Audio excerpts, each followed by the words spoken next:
Salve Maria, Riquelme aqui. Neste vídeo veremos os principais objetos que se utilizam na Santa Missa e no culto eucarístico, fora da missa, aquilo que se relaciona intimamente com a Eucaristia. É um material solicitado porque é muito útil para pessoas que estão iniciando agora a vida na fé, sejam crianças, sejam adultos com o seu catecumenato, ou também para pessoas que querem aprender mais da liturgia católica e por isso procuram saber os nomes dos objetos, suas principais características e o uso que se faz deles. Então, mostrarei aqui objeto por objeto e tecerei alguns comentários que julgar oportuno. Veja que algumas das imagens que eu coloquei aqui foram geradas com inteligência artificial, porque eu não tinha foto de todos os objetos à disposição. Então, para não ficar uma foto real e a outra artificial, na hora de mostrar os objetos, todas as imagens selecionadas foram geradas com IA, ok? Mas o conteúdo é da norma católica dos livros oficiais, Instrução Geral do Missal Romano, Dicionários de Liturgia e outros livros considerados úteis e valiosos. A primeira coisa a se observar é que os objetos propriamente litúrgicos são aqueles que foram feitos para a liturgia e utilizados na liturgia.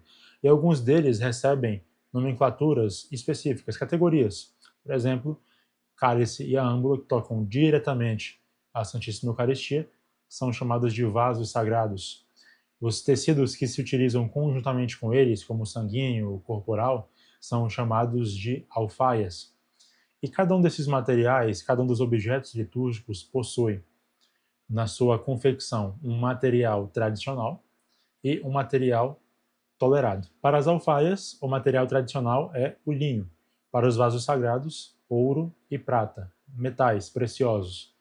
Véus e alguns outros ornatos, a seda. Para as velas, a cera. Para os demais objetos, metal ou cristal, vidro, a depender do objeto. Veja que os materiais tradicionais são materiais considerados naturais ou extraídos de alguma forma ou feitos de alguma forma a partir da natureza. Por exemplo, linho é uma fibra natural, extraída a partir de plantas. Ouro e prata são metais preciosos e assim por diante. A Igreja dá preferência para materiais naturais porque assim ela oferece a Deus o culto perfeitíssimo a partir daquilo que Ele mesmo dispôs na sua criação. E o próprio símbolo litúrgico é feito a partir de coisas verdadeiras. Por exemplo, eu sempre uso esse exemplo, da flor. Por que se dá preferência para uma flor natural e não uma flor artificial? Porque o símbolo da flor é aquela entrega, uma vida perfumada, como as virtudes, depois um oferecimento de si mesmo em sacrifício a Deus. Ora, a flor artificial ela não brota, ela não cresce, não amadurece, não gera vida, com a polinização, e ela não morre. Portanto, o símbolo na flor artificial fica morto, porque não é uma flor de verdade, é uma imitação de flor. Então, a preferência é sempre para materiais naturais. Só que, claro, a igreja é a mãe, né? Ela entende que nem todas as comunidades têm condições, por exemplo, de comprar todos os materiais, os vasos sagrados, de ouro, de prata. Então, ela tolera certas coisas. Materiais tolerados, então, temos para as alfaias outros tecidos, desde que sejam considerados dignos e nobres na região em questão e sejam duráveis, apropriados para o uso no altar. E para os vasos sagrados são permitidos materiais sólidos em geral, que sejam considerados nobres e dignos em cada região.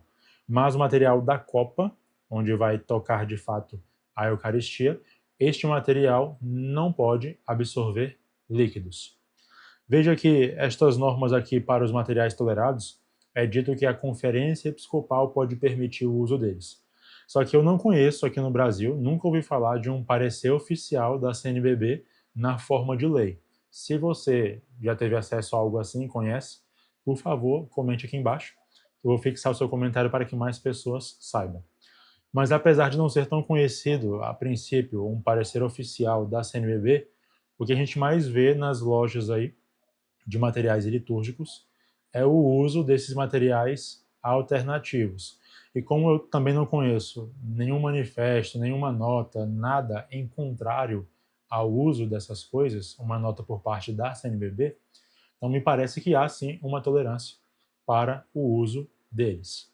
A coisa aqui fica, digamos, em suspenso, tá? Só estou dando a você um conhecimento a respeito da circunstância em que nos encontramos. O primeiro objeto é o cálice, que é o vaso sagrado utilizado para portar o vinho, que com a consagração se torna o sangue de Nosso Senhor. Se levar em consideração os materiais tolerados, o pé e o nó dele, o pé do cálice é isto aqui e o nó é esta parte aqui de cima. O pé e o nó podem ser feitos de materiais dignos de cada região. Porém, a copa, a parte superior, sobretudo aqui o interior, onde vai entrar em contato com o vinho que depois tornará sangue de Cristo, este material tem que ser precioso e não pode absorver líquidos. Por isso, normalmente, quando se fala de um cálice feito de um material não tradicional, ele será feito de metal, às vezes estanho, por exemplo, e por dentro ele leva um banho de ouro ou de prata. O ritual prescreve que o cálice seja abençoado antes do uso na missa. Inclusive, o apêndice da atual edição do Missal, da tradução da terceira edição, ele tem lá um rito para a bênção do cálice dentro da missa. Ele é abençoado no ofertório, portanto, antes propriamente do seu uso para colocar o vinho. O sanguinho é este tecido, normalmente de linho, dobrado 2 vezes, que vai junto do cálice, e que é utilizado para secar o cálice e também a boca de quem comunga do cálice, normalmente sacerdote e diácono. E leva o nome de sanguinho precisamente por isso. Ele entra em contato com o sangue de Cristo ou com outro líquido utilizado ali no cálice. Nesse caso, a água, que é utilizada na purificação do cálice após a comunhão. A patena é este pequeno prato, um pouco maior que a boca do cálice, onde se coloca a hóstia grande para o celebrante. Ela é feita do mesmo material do cálice e, portanto, pelo menos a parte que vai entrar em contato com a hóstia propriamente dita, tem que ser de um material digno. Então, normalmente, o que você vai encontrar são patenas banhadas a prata ou a ouro. E assim como o cálice, lá no apêndice do missal, há um rito para que ela seja abençoada no ofertório antes de ser propriamente utilizada na liturgia eucarística. A pala é esse pequeno cartão quadrado revestido de algum tecido e que é utilizado para cobrir o cálice e, portanto, proteger o sangue de Cristo durante a celebração da Santa Missa. O corporal é esse tecido quadrangular, consideravelmente grande, que é utilizado para colocar os vasos sagrados sobre ele, para então prosseguir com a liturgia eucarística a partir do ofertório. Veja que leva o nome de corporal porque justamente serve para proteger o corpo de Nosso Senhor. Durante o manuseio da hóstia, alguns fragmentos se desprendem e após a consagração, cada fragmento tem ali a presença real e substancial de Cristo por inteiro. Então, o corporal recebe esses fragmentos que possivelmente caíram e após a comunhão ele é fechado, dobrado, fechado com cuidado e é levado para a credência. E após a missa, ele é posto numa vasilha com água para que aqueles fragmentos, possíveis fragmentos, sejam diluídos e depois a água é lançada numa planta. Assim, não se perde nada dos fragmentos da Eucaristia e se protege, portanto, o corpo de Nosso Senhor. Tradicionalmente, o corporal tem bordado no centro uma cruz, mas atualmente o que vemos na prática das lojas de materiais litúrgicos são bordados mais diversificados. O véu de cálice e a bolsa de corporal perderam certa popularidade no Brasil, mas ainda são previstos. Inclusive, o número 118 da IGMR diz que o cálice, como convém, seja coberto com um véu. A igreja cobre com um véu tudo aquilo que é sagrado, né?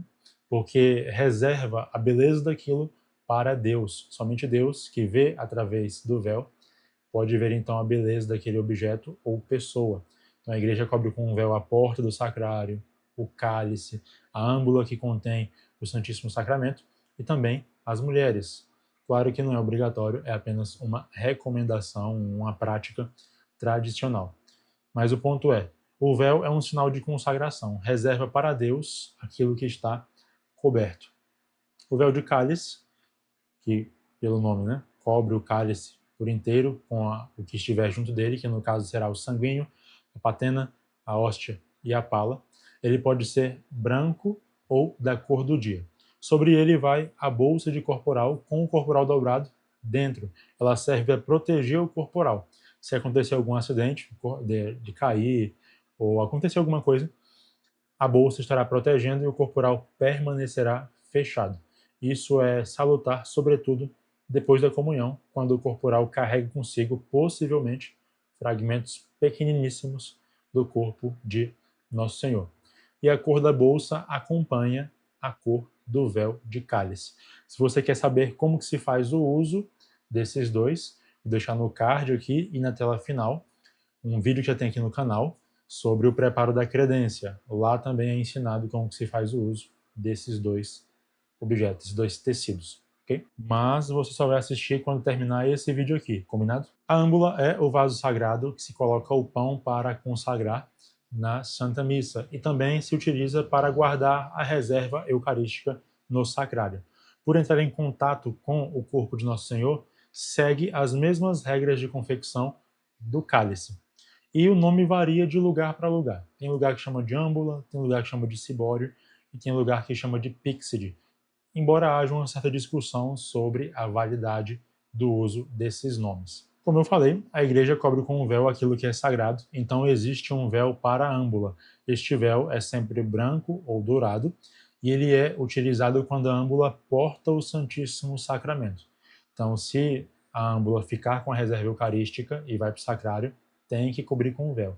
Se a âmbula vai ser levada, por exemplo, para dar a comunhão ao enfermo, não é uma prática recomendada, mas suponhamos que aconteça, ela vai também com um véu. O véu, portanto, é uma identificação de que não há somente pão ali. O que há, na verdade, nem é pão, é o corpo de Nosso Senhor. A teca cumpre a mesma função da âmbula, só que ela é feita para uma portabilidade maior. Então, se utiliza normalmente para levar a comunhão aos enfermos. Por ser um objeto que entra em contato com a Eucaristia, segue mesmas regras. Feito de material sólido, o material do interior não pode absorver líquidos e é bom que seja de um material precioso, um banho de prata ou um banho de ouro.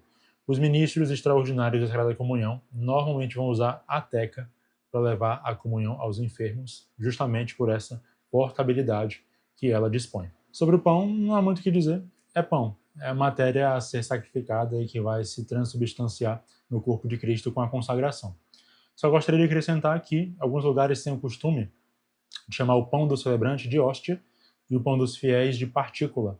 Só que se lermos atentamente a instrução geral do missal, ela chama ambos de hóstia. A hóstia do celebrante, que é uma hóstia grande, e a hóstia dos fiéis, que é uma hóstia pequena. Partícula é um pedacinho que é quebrado, removido de uma hóstia inteira. E é importante conhecer essas nomenclaturas porque alguns documentos fazem referência a esses nomes. Se você não souber o que significa, a sua leitura acaba comprometida. Inclusive, não há uma diferença essencial entre o pão do sacerdote e o pão dos fiéis. A própria instrução diz que o sacerdote, quando ele parte a hóstia dele, alguns dos pedaços partidos serão para a comunhão dos fiéis. Digamos que tenha somente uma pessoa, duas ou três na missa. Aquelas pessoas podem comungar da mesma hóstia que o sacerdote. Ocorre que as paróquias cresceram bastante, graças a Deus. Então se criou a hóstia pequena para os fiéis para facilitar a organização e a prática litúrgica nas santas missas, ok? Mas essencialmente não há diferença. A única diferença é o tamanho, de fato, dessas duas hóstias. As galhetas são os recipientes que se utiliza para levar o vinho e a água. E pode-se acrescentar uma colherinha, embora não seja obrigatória. Ela pode ser acrescentada que ela serve para medir a gota d'água que o sacerdote coloca no cálice junto com o vinho no ofertório. A jarra e a bacia são uma jarra e uma bacia. Mas em conjunto com o manustérgio, que é essa toalha utilizada para secar as mãos, o rosto, etc., forma-se o conjunto do lavabo, utilizado para lavar as mãos do sacerdote no ofertório. Importante saber disso, tá? Jarra, bacia e manustérgio formam um lavabo. Se o cerimoniário disser pega a jarra, é só a jarra. Pega a bacia é só bacia. Agora, se disser pega o lavabo, é o conjunto dos três. A patena de comunhão é semelhante à patena que já vimos aqui neste vídeo, mas normalmente ela traz um cabo para facilitar o manuseio. E esta patena é utilizada para a comunhão dos fiéis, para garantir que nenhum fragmento caia, ou a própria hóstia, se acontecer algum acidente. É uma forma de proteção para com o corpo de Nosso Senhor. Justamente para entrar em contato com a Eucaristia, ela é feita de um material digno na parte que vai entrar em contato, aquela parte do prato, normalmente banhada a prata ou a ouro. E ela é pedida atualmente, em muitos lugares se pensa que ela é opcional, mas o número 94 da Instrução Redemptione in Sacramento e o número 118 da Instrução Geral do Missal Romano ordenam que se prepare para a comunhão dos fiéis este objeto aqui. O ostensório é este objeto de metal utilizado para expor o Santíssimo Sacramento para a adoração. E veja que esta parte redonda aqui, dentro dela tem uma pecinha, a luneta, utilizada para segurar a hóstia lá dentro. O círio pascal, que é esta grande vela, tradicionalmente feita de cera de abelha e que representa a luz do Cristo ressuscitado, abençoada na vigília pascal e utilizada ao longo do ano em algumas celebrações, como as celebrações mais solenes do tempo pascal, celebração do batismo e as exéquias cristãs. No círio você tem alguns símbolos, como o alfa e o ômega, primeira e última letra do alfabeto grego, que simbolizam Cristo como princípio e fim de todas as coisas. E você tem os números do ano em decurso. Acabou que na imagem foi 2025 que saiu aqui, né? Que essa imagem foi feita no ano de 2025. Simbolizando que Cristo é Senhor do tempo, da história, das coisas que foram criadas também. A cruz e os castiçais para a celebração da Santa Missa. Para uma missa presbiteral, 2, 4 ou 6 castiçais. Para uma missa episcopal, do bispo, 2, 4, 6 ou 7 castiçais. 7, sobretudo, em missas solenes. Existem dois modelos. Tem esse modelo de mesa e tem o modelo processional. Ambos, na norma, possuem o mesmo uso. A Instrução Geral do Missal permite que esses de mesa, por exemplo, sejam levados também em procissão. Então, por exemplo, a procissão de entrada traz esses objetos na procissão e dispõe eles sobre o altar quando a procissão chega. Só que as paróquias, por uma questão estética, preferem seguir a outra alternativa, que é deixar estes de mesa já dispostos no altar e trazer na procissão estes que são próprios para a procissão, são melhor vistos, né? Justamente por este cabo aqui, que permite que eles sejam erguidos bem à vista da Assembleia. Quando o altar já tem castiçais e cruz dispostos, estes aqui, tragos em procissão, são levados para um outro lugar, normalmente a sacristia. O turíbulo, que é este objeto de metal utilizado para colocar as brasas, nas quais o incenso queimará e subirá a fumaça como sinal da oração que se eleva aos céus. O turíbulo é usado em conjunto com a naveta, que tradicionalmente possui o formato de um navio, e a naveta leva o incenso a ser queimado no turíbulo. O carrilhão é o conjunto de sinetas tocadas pelo acólito na elevação da hóstia e na elevação do cálice na consagração. A depender do costume, também tocado um pouco antes para informar o povo o momento de ajoelhar para a consagração. Tradicionalmente, associa-se ao sino este significado de ser a voz de Deus que ressoa sobre a terra e nos chama a contemplar as maravilhas do alto. E veja que, quando há um conjunto de sinos presos desta forma, é um carrilhão. Agora, se houver somente um sino, aí sim você tem uma sineta. O vaso de purificação, que é acompanhado de um tecido semelhante ao sanguíneo, ele é utilizado para que o sacerdote possa purificar os seus dedos sempre que necessário após tocar a hóstia. Se ficar ali algum fragmento, o pozinho que se desprende da hóstia e que tem a presença real de Nosso Senhor após a consagração, é no purificatório que o padre vai então lavar os dedos e esta água, após a Santa Missa, será lançada numa planta.